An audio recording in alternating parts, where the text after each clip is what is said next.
সকলকে বিভিন্নভাবে উন্নয়নের জন্য আপনি ধৈর্য ধরুন। আপনি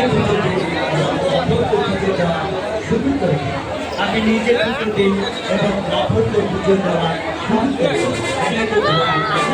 আপনি নিজে পুজো দিলেন, যারা আছেন তাদের অনুরোধ করবো আপনি অবশ্যই করে মোমবাতি ধূপকাঠের জ্বালায়, কিন্তু কোনো মতেই যেন কাপড়ে লেগে যায়।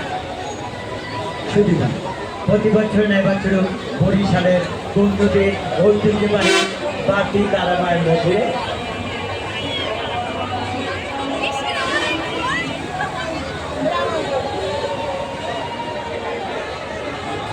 যারা আমাদের সদস্য রয়েছেন, যারা কার্ড পান না, তারা রাহুল চক্রবর্তীর সঙ্গে যোগাযোগ করুন। যারা আমাদের মন্দিরের সদস্য রয়েছে, কার্ড পাননি, কার্ড সংগ্রহ করেনি, আপনারা রাহুল চক্রবর্তীর সঙ্গে অফিসে যোগাযোগ করুন। রাহুল চক্রবর্তীর সঙ্গে অফিসে যোগাযোগ করুন। আমরা অনুষ্ঠানের মধ্যে আমাদের এই মঞ্চে ভক্তিমূলক সঙ্গীত অনুষ্ঠান শুরু করতে যাচ্ছি। আপনাদের সকলকে Thank you.